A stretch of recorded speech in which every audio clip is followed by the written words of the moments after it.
Welcome, everyone, to episode 290 of Just Joshing. I'm your host, Joshua Pantalleresco. I write stuff in podcast too. Today, Claudiu Murgan joins the podcast. Claudiu is he's a well-traveled individual. We talk about his journey to getting into writing, kind of what he's working on with the writing database, and so much more in this conversation. But he's also this month's sponsor. Next week, giveaways start with his books. I have to announce some winners here. For Adria Lakecraft, the winner is Jeanette Dover. She won a copy of Jumps at Hope by Adria Lakecraft. I have one confirmed winner for Wicked Initiations. My last two, I should say. Virginia Caraway Stark, she won one. I'm waiting for a confirmation from the third, and that's it. I have pretty much have claims for all the prizes for the last month. And also, I have Adrian Coleman from the Netherlands won a copy of By Your Leave, The Unquiet Shadow. That's a cool problem to have. How the heck am I going to get it over there? But I'll figure this out. But I am here to talk about the fact that next week giveaways will resume, new ads will come on board, and also the countdown's on. I've started packing my books, which is always the fun part about this trip. The interesting thing about this for me is this time around, picking what to keep with me is a lot of books from a lot of my friends. And I can actually say a lot of my friends. And it's really flattering to see some of the things I've collected over the years. I'm kind of curious where things go from here. But there's going to be a lot of things left behind I never thought I would leave behind. But I'm really looking forward to things that are coming. As is, keep moving forward. Cool things are coming next week. One of them involving the phrase sparkle, sparkle. So let's just get to our conversation and we'll talk a little bit more when the interview is done. Shall we? This episode of Just Joshing is sponsored by Indie Imprint. Indie Imprint supports creators by creators. Whether you are writing a book or creating a video game, Indie Imprint works with its clients to produce, edit, and present their projects to the world. For more information, check out their website at www.indieimprint.com. Okay, so the recorder is officially on. So I always ask this when we start. If you have anything incriminating you'd like to say, make it good. Yeah, okay. Okay. I'll say here. I'll make this fair here. Turning the lights on in my room so maybe I don't look quite like Dr. Claw. I'll get you, Gadget. But anyways, how you doing today? Fine, thank you. How are you, Joshua? I'm feeling good. I'm ready to rock and roll. I got you, and I have another pretty amazing interview coming up down as well. So this is gonna be a good day. So, why don't we begin this way? How did you get into writing? I got into writing since I was 11 years old. Back home in Romania, we had a radio show with a very interesting gentleman, and it was science fiction and fantasy related. And he used to run a lot of interesting contests about writing. So everyone will send in an idea, and then he will choose one of those. And on the over the next several weeks, we will add to that particular idea. We'll kind of write a book together over the radio. That's cool. And those chapters. And I was lucky enough to be selected 3 times for a particular story, which was interesting. And then I evolved from there, and over the years I moved to the capital, to Bucharest, for university. I joined a local science fiction club, and I started to meet writers and other fans and lovers of science fiction and fantasy. From there, we travel all over Europe to attend World Cons and Eurocons, and it snowballed in a very interesting experience. In Romania, I was published several times. I won a couple of awards for novellas and short stories, and it kept me busy and thinking all the time about new opportunities and what we can become as human beings.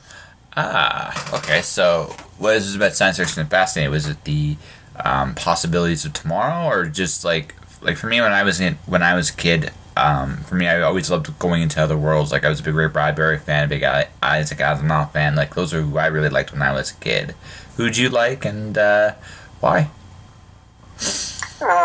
Back then, we didn't have too much access to foreign writers. We had to read our local ones. We had a handful of very good writers, but then we slowly had access to Asimov and A.C. Clarke, the classics, Robert Heinlein, and as soon as 89 happened, we travel and have access to other known writers. I mean, after I came to Canada, I was able to find Robert Sawyer and Tad Williams and Jana Melville, and like authors which we never heard of before 1989 or early 90s.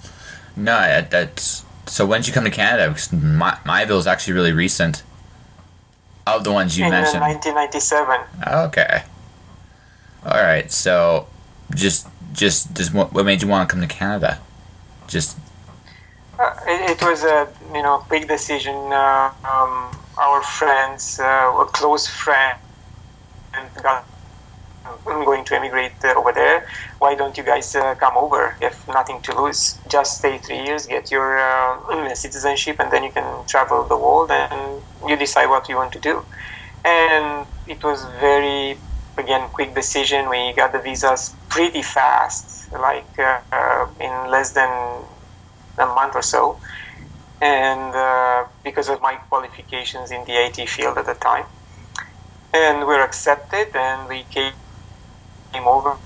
Oh wow! Everything else is history, as they say. Yeah. So, so was it a worthwhile gamble from your end? Because that is a big risk. You usually go like that far across the world with something unfamiliar. So. Yes, it did turn out in a positive way, because the situation, in Europe and back home didn't change that much in a good way. And you come here, you try a different culture, you meet a lot of new people, and you have the chance to taste different experiences. And one which kind of changed me a little bit was in 1998, when I was a member of the Friends of Merrill collection in Toronto. I had the chance to meet Terry Goodkind for reading and a book signing event, and I walked to him with one of his books, and while he was signing it, I asked him, what age did you start writing? And he said at 45 years old, when I was 45 years old. And in my mind, I was 27 at the time, I said, oh my God, so old. What chances do I have? And I think God punished me for that thought, because right after, I had no more imagination left in me, no more creative juice in me to write anything. And I got, into life, into jobs, into everything else. And then everything came to me when I was close to turn 45 years old. and it was a coincidence, but it was very, very interesting. And I think that the result of that is The Decadence of Our Souls, my first novel, which is spiritual. And I enjoyed writing it. Okay, I'm gonna go into this a little bit more. So, what froze you? Like honestly, like what do you feel looking back stopped you? To be honest with you, I'm not sure, because I was able to write a little bit after I arrived in Canada. I wrote a novella, which maybe sometimes I'll develop into a novel. But after that encounter, I couldn't write anything. I was blank. They just went blank. Sorry. When you went blank, like was it just like everything like shut down, or was it more like did you lose, like when you met Goodkind, it was like you lost? Did you lose confidence? I'm just asking because it's a really interesting. There's something in the subconscious mind which triggered that. Was triggered by my thought that what chances do I have? It's 45, or maybe I still have a chance, or something happened. Yeah. Yeah, it kind of shut me down. Yeah, because that's really interesting. Like, I've definitely, I'm just from my own stuff. I've never really stopped. As I've gotten older, it's gotten easier for sure. But at the same token, it's just one of those things where I look at it and go, "Wow, I've never I've been points where I've been quiet, but never quite like that." So, what brought you back? Like 45, you suddenly were like, "Okay, I'm back." What was the biggest difference? I realized that there is more to life than accumulating physical assets, and I thought I have to turn towards spirituality and see what else is there for me and for people at my age, which are reaching middle age in their life. And I started meditating. I started reading specific books. I went for a guru, and on stepping on this path, I think lightened me up a little bit, and I was able to get back into creativity. I received a photograph in the mail when I ordered an object, and it was done by Gregory Colbert. He's a Canadian wildlife photographer, very interesting gentleman. His exhibitions are amazing, and in that photograph, there's a child reading from a book in front of a kneeled elephant.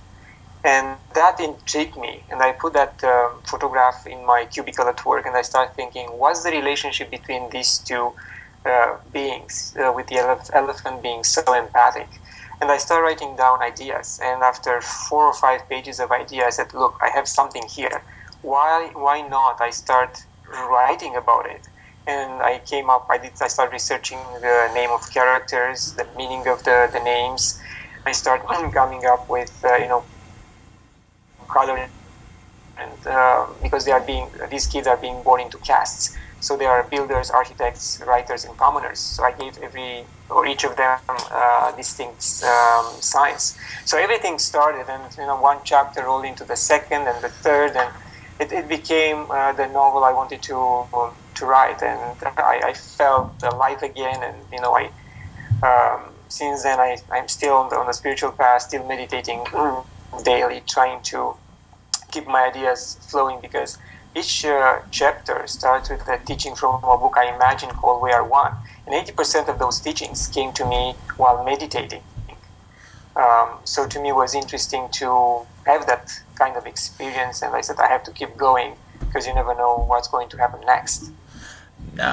Okay. So is it all right? I'm going to ask this question, and then we're gonna keep going here. So, did you find a particular spiritual path, or did you just, like, it sounds to me like you hit the point we all kind of hit at some point when you realize that there has to be more life, like there has to be more than what you see in front of you.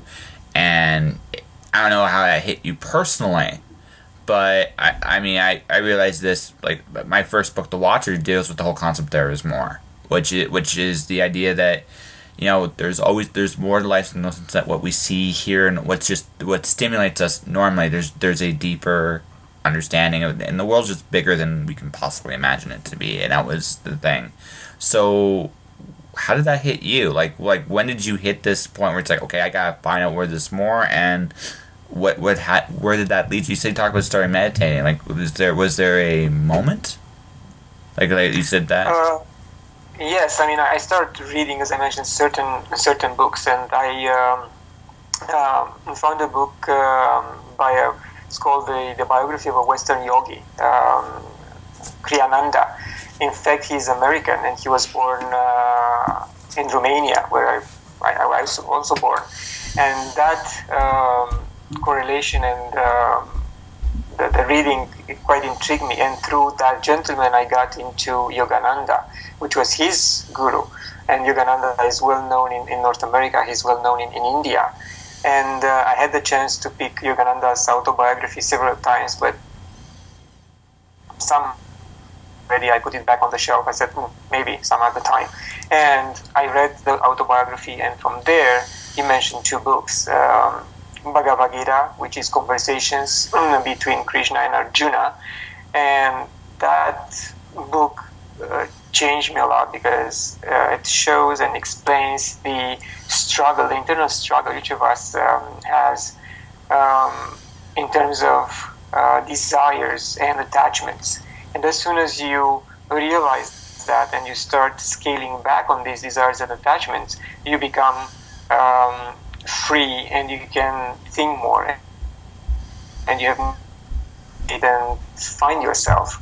So that was a triggering moment for me to keep going also on the path, because I was meditating on my own level, and from what I read prior to reading Bhagavad Gita, but then after that I joined in Kriya Yoga, and I'm a kind of Kriya Yoga devotee, and there is a certain kind of scientific path through yoga where one can reach different stages of personal enlightenment or personal or certain levels of spirituality. And you'll see, if you go to these type of events, that race doesn't count, age doesn't count. Even children come to, brought by their parents, of course, but they are guided on a path that I think each of us should start early in life, not reach 45 or 50 like me. Well, people go when they're ready to go. It just sounds like there just was a point with you that you were like, okay, I got to do this. I have to figure out what is this I'm looking for. Are you happier? Yes, much happier and calm, I think. Able to keep writing gave me more satisfaction, because after that I wrote Water Entanglement, which came out pretty fast. Now I'm writing the sequel to Water Entanglement, Crystal Cloud, and who else? What's next? But I'm on the path which I wanted to be many years ago, and due to circumstances I wasn't able to do it. I think I'm wiser. I like to think I'm wiser. Yeah, we all hope for that, right? So, and I try to bring my contribution to awakening people whenever they are ready to step on this. My part. I develop a workshop based on the decadence of our souls. It's called Refocus a Battle's Life to Deepen Spirituality, just to tell people that if they step on the spiritual path, sooner rather than later, they will find out their life purpose, in case some of them are restless right now and they don't know what they want to do. And there are tons of people doing that. So again, this is the way I try to contribute and give back. All right, that's cool. So we can go into that a little bit more later. But so your writing has come easier. I have 2 of your books I'm going to be giving away in September, right, when this airs. Well, probably while this airs, actually. So which one came first, and what what do you feel is your... Okay, I have a theory about writers writing their stories, and that is, usually when we write, we're telling a part of ourselves in some form or fashion. My first novel is coming out soon, and one of the things I know I'm going through personally is I'm going to do a big move myself, not as big as what you did, but still a big move going across. And one of the things I talk about in that book is getting out of your comfort zone, which is a very important thing. So, with your books, what part of your story are you telling?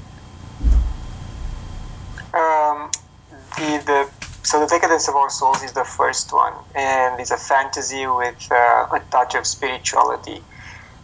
This is the book where the reader will find out portions of my story, of my stepping on the spiritual path.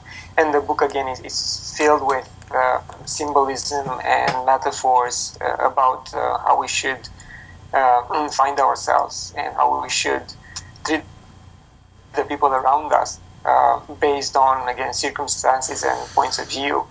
I talk about the connectivity between brain and heart, and how we can influence ourselves and those around us through words and thoughts. So these are not necessarily new ideas, but I'm enhancing them, I'm underlying them and putting them forward for people to understand that they should be very careful when they address even a friend or a person they don't know, because that negative energy can be transmitted in case they try to offend someone. It will reach the person they are addressing, but it will also bounce back and hurt them as well. The same with the positive thoughts. So I'm also mentioning there are characters which are trying to become better as human beings, and they are trying to step on the spiritual path, and this is where not meditating or has no idea about spirituality can look into and see as a first step and look deeper on their own time. All right. So basically you're trying to encourage people to be as, I guess for lack of a better term, as awake as possible. That's very important to you. Correct. All right. So every part of your writing on some level or another touches on that kind of spiritual plane one way or the other? Mostly the decadence of our souls, yes. And I promise my message. And if spirituality and awakening is the message in the decadence, and in water entanglement, I bring forward the environment, I bring forward the indigenous people and the lack of respect we show to them. They are the water keepers, they are the environment keepers, and we don't want to learn from these people which are much wiser than us. So you look around and see everything is kind of burning and we are destroying everything. And I try to add my voice along other writers, and unfortunately mainly women, who wrote about the environment and the environmental crisis we are experiencing these days. Yeah, well, as far as that goes, that's definitely something that's been hitting me for a long time. I've been aware, like, we're starting to see it more and more over here. I think a lot more, but I mean, it's been going on for a long time. You look at China and India. Yeah, China is becoming the quote unquote engine of progress, almost like 1930s all over again there. And India has been suffering desertification for a long time, and that's just there. And there are all kinds of things going on in the world. Where do you see it going? Like, as of right now, like, do you think things are going to change for the better, or do you think we're going to go down a darker path before we find an answer? Just to quote myself, based on a panel we ran in Calgary at the Eco-Fiction panel, is it a fad or not? I said that we create our own reality, and I say that based on, again, what I read, and most of people know about this. So if we stay positive, hopefully a positive end result will be generated. But at the same time, we have to be very pragmatic and look around us that the leaders we have these days, they don't care too much about the environment. They only care about power. And they give fuel to those corporations who pillage the earth and the oceans, and they take advantage of people and circumstances. So you see what's going on in Brazil these days, where the president said, nah, we can take care of the fires and don't send us any help. In my opinion, this should be not a Brazil problem, United Nations problem. And at that level, a decision should be made, and they should send people in to investigate. They shouldn't listen to a president which is more likely corrupt, and he listens to, he's a puppet for other corporations. So again, it's not a Brazil or an India or a China problem or a US problem anymore. It's a world problem, and we should deal with that in this way. And in fact, in the book, I mentioned that this is a solution where the United Nations steps in and forces every single government to sign an accord, and companies which are in gas, oil, and mining in general, they will be compensated because this is what they care about, money. But they have to stop what they are doing right now, so the natural balance, can be restored. That's a very touchy thing. I like, for me, I'm optimistic because I always look at different things. Like, lots of people have come up with some very interesting ideas to deal with the environmental issues. So now, again, some small scale stuff, that's really, really interesting, from building materials to even how to grow things, which is phenomenal. But I look at the fact that right now, like, I think personally the biggest problem we have fixing the environment is there's no world standard for corporate laws. Corporations are considered people, and yet they don't act like and aren't subject to any laws anywhere, right? Or the only thing you can do, the only checks and balances that exist right now is you can sue them. But that's about it.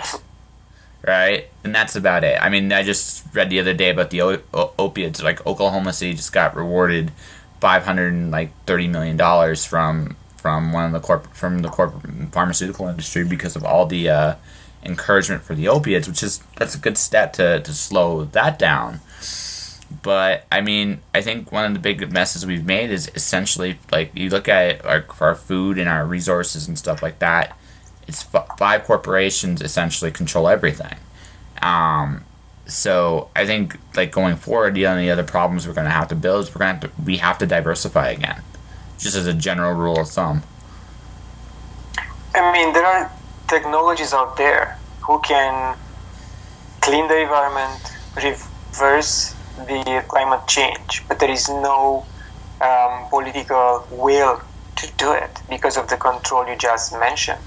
Unless these leaders are being removed or stopped or jailed for the crimes they are committing, nothing will happen.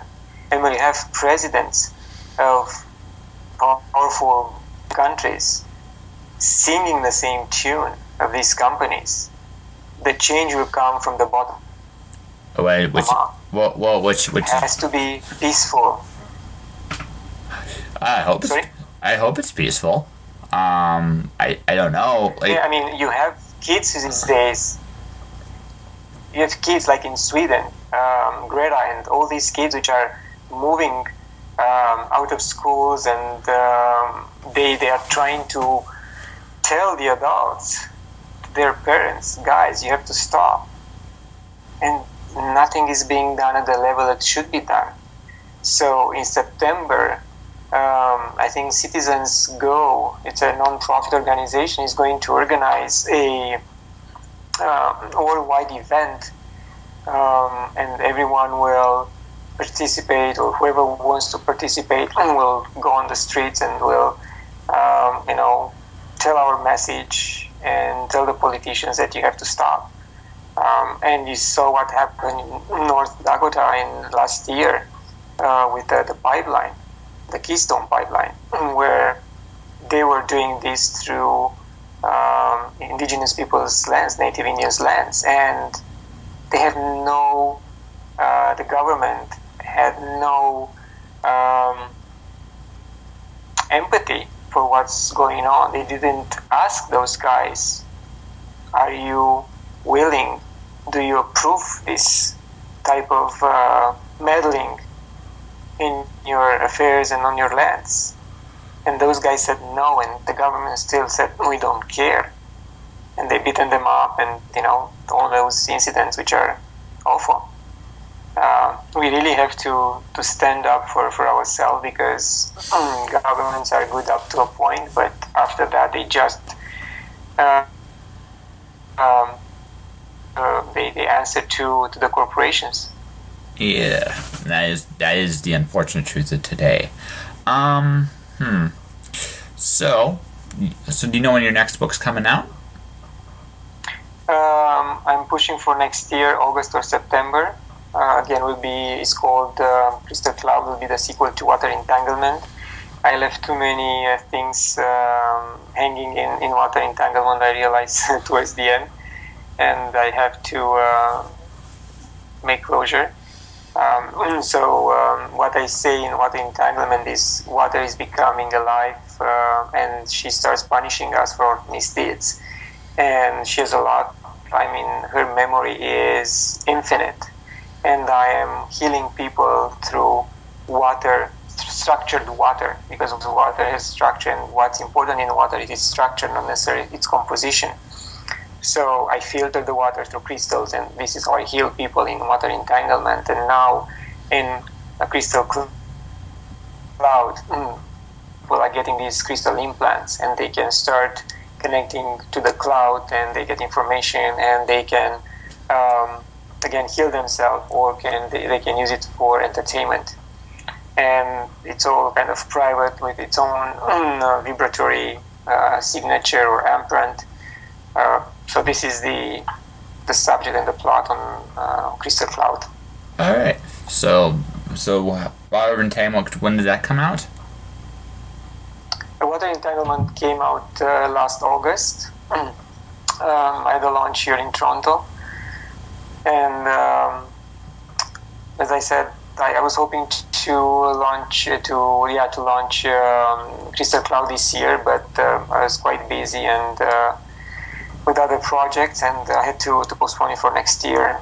Fair enough. All right, this is what we're going to do. I think, Mr. Claudio, we have an interview. What do you think?